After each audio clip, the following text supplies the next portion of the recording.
എല്ലാ ബസ്സുകാർക്കും അറിയാം, ടൂർ പോകുന്ന കുട്ടികൾക്കറിയാം, ഒരുപാട് ഫാൻസ് ഉള്ള ഒരു ബസ്സാണ്. അതിനകത്ത് തർക്കമില്ല, നിങ്ങൾക്കറിയാലോ. കാരണം പുള്ളി മുതലാളിയും ഈ പറയുന്ന ഒരു എന്താ പറയാ ഒരു ചെറുപ്പക്കാരനല്ലേ, കാർത്തിക്. അപ്പം പുള്ളിക്ക് ഇതൊക്കെ ഭയങ്കര ഇഷ്ടമുള്ള സംഗതിയാണ്. നമ്മൾ പാക്കേജുകാരനെ കുറിച്ച് പറയുകയാണെങ്കിൽ അംജദ് എന്റെ സഹോദരനെ പോലെയാണ്, ഞങ്ങളൊരു നാട്ടുകാരാണ്. അത്രയും ബന്ധം വർഷങ്ങളായിട്ടുണ്ട്.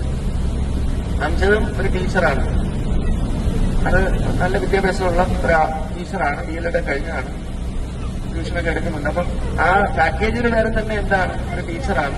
പിന്നെ ഡ്രൈവേഴ്സിന്റെ കാര്യം പറയേണ്ട കാര്യമില്ലല്ലോ. കാർത്തികേയൻ ബസ്സിൽ വർഷങ്ങളായിട്ട് ഓടിക്കുന്ന ആളാണ് നിലവണ്ണൻ.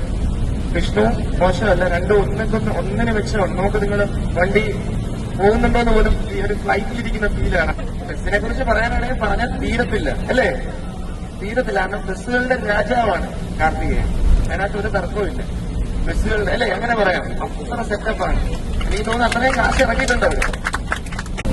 വളരെ മികച്ചൊരു ടൂറായിരുന്നു.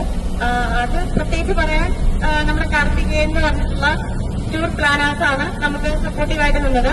ആ ചേട്ടന്മാരെല്ലാം നമുക്കൊപ്പം നമ്മുടെ കൂട്ടുകാരെ പോലെ ഉണ്ടായിരുന്നു എന്നുള്ളതാണ്. പിന്നെ പാക്കേജുകാരെ കുറിച്ച് പറയാനില്ല, ആ ചേട്ടന്മാരാണ് ഞങ്ങളെ രാത്രി ബാബാ ബീച്ചിലൊക്കെ കൊണ്ടുപോയി എല്ലാം ഞങ്ങളുടെ കൂടുതൽ സഹായിച്ചുള്ളവരാണ്. പിന്നെ എടുത്തു പറയേണ്ട കാര്യം ബസ്സിലെ സൗണ്ട് സിസ്റ്റവും ലൈറ്റ് അറേഞ്ച്മെന്റ് ഒക്കെ എനിക്ക് അടിപൊളിയായിട്ട് ഇഷ്ടപ്പെട്ടു. പിന്നെ ബസ്സിന്റെ ഫെസിലിറ്റീസ് പറയുകയാണെങ്കിൽ നല്ലൊരു ഫെസിലിറ്റീസ് ആയിരുന്നു, അല്ലേ? പാട്ട് ബാസ് ഒക്കെ എന്ന് വെച്ചാൽ പാട്ടൊക്കെ അടിച്ചു പോകുന്ന രീതിയിലായിരുന്നു.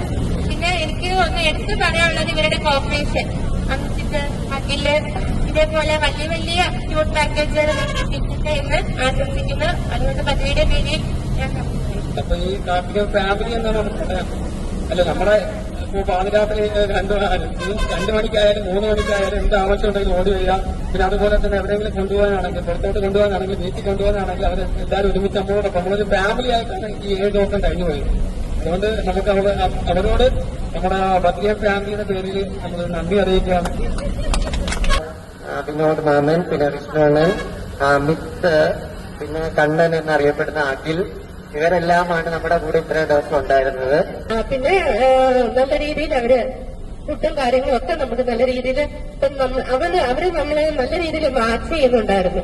കുട്ടികളെ അവര് സാറ്റിസ്ഫൈഡ് ആണോ, എല്ലാവരും ഓക്കെ ആണോ എന്നുള്ളത് നല്ല രീതിയിൽ അവർ നോക്കുന്നുണ്ടായിരുന്നു. നമുക്ക് വേണ്ടിയിട്ട് നമ്മുടെ പാക്കേജിൽ ഇല്ലാത്ത പല ആക്ടിവിറ്റീസ് ഒക്കെ നമുക്ക് വേണ്ടിയിട്ട് തന്നു. അപ്പൊ ഞാൻ എടുത്തു പറയാണ്, താങ്ക് യു. ഞങ്ങളുടെ കൂടെ ഇത്രയും നിന്നതിലും പല കാര്യങ്ങളിലും ഒക്കെ ഞങ്ങൾക്ക് കാര്യങ്ങളൊക്കെ തന്നതിന് എടുത്ത് പറയാണ്. വളരെ നല്ലൊരു പ്രോഗ്രാമായി നടന്നു. അതിന് ഈ കാര്യത്തില് കാർത്തികേയൻ ട്രാവൽസ് എന്നെ സംബന്ധിച്ചോളം കാർത്തികേയൻ ട്രാവൽസ് പുതിയതല്ല. കാരണം വണ്ടി ഇത് പുതിയതാണെങ്കിലും ഇതിലെ പല ആൾക്കാരും മുൻപത്തെ ടൂറിനകത്തുണ്ടായിരുന്നു. ഇതിനുള്ള പുതിയതായിട്ട് പരിചയപ്പെടുന്നു. അപ്പോൾ അന്നിത് വിഷ്ണുവൊക്കെ അന്ന് നല്ല സ്മാർട്ടായിട്ട് നിൽക്കുകയാണ്. ഇപ്രാവശ്യം വിഷ്ണുവിനെ ഇവരൊക്കെ തന്നെ ആ ടീമിനെ നമ്മൾ അംഗീകരിച്ചേ പറ്റൂ. കാരണം ഇത്രയൊക്കെ ആത്മാർത്ഥമായിട്ട് ഒരു ട്രാവലുകാരെ നിൽക്കുക എന്ന് പറഞ്ഞാൽ ഒരു സാമ്പത്തികം മാത്രമല്ല, അവര് ഇത് എൻജോയ് ചെയ്യാൻ വരിക എന്നുള്ളതാണ്. നമ്മളെപ്പോലെ അവരിത് എൻജോയ് ചെയ്യണം. അതുകൊണ്ടാണ് അവർക്കങ്ങനെ നമ്മോടൊപ്പം നിൽക്കാൻ തോന്നുന്നത്. നല്ല രീതിയിൽ ഒരു ടൂർ ഓർഗനൈസ് ചെയ്തതിന് ഈ കാർത്തികേയൻ ടീമിന് വളരെ വലിയ രീതിയിൽ നന്ദി അറിയിച്ചുകൊള്ളുകയാണ്.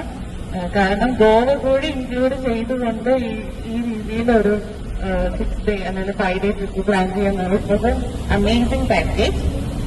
പിന്നെ ഇവരൊക്കെ സബ്സ്റ്റിറ്റ്യൂട്ട് ചെയ്യില്ലായിരിക്കും ലേറ്റ് ആയിട്ടാണ് അറിയുന്നത് കേട്ടോ. പക്ഷെ ആദ്യമേ തന്നെ ഒരു കംഫർട്ടബിലിറ്റി ഫീൽ ചെയ്തിരുന്നു. കാരണം നമ്മളൊക്കെ അല്ലാതെ ട്രിപ്പ് പോയിട്ടുള്ളതാണല്ലോ ടൂറിസൊക്കെ. അപ്പം അവരെപ്പോഴും ഞങ്ങൾ അല്ലാതെ നമുക്ക് കാര്യങ്ങൾ കമ്മ്യൂണിക്കേറ്റ് ചെയ്യാൻ ഒരു കംഫർട്ട് ലെവൽ ഉണ്ടായിരുന്നു ഇവരുടെയൊക്കെ അടുത്ത്. നല്ല രീതിയിൽ കോപ്പറേഷൻ, ഒരു നല്ല രീതിയിൽ കോപ്പറേറ്റ് ചെയ്തു. നമ്മുടെ ഇവിടെയൊക്കെ നിൽക്കുന്ന കാണുമ്പോൾ ഓക്കെ എന്തെങ്കിലും കാര്യം അല്ലെങ്കിൽ പോയി തിരക്കാനൊക്കെ തോന്നുമായിരുന്നു. അപ്പൊ അങ്ങനെ ഒരു കംഫർട്ട് ലെവൽ ഉണ്ടായിരുന്നു.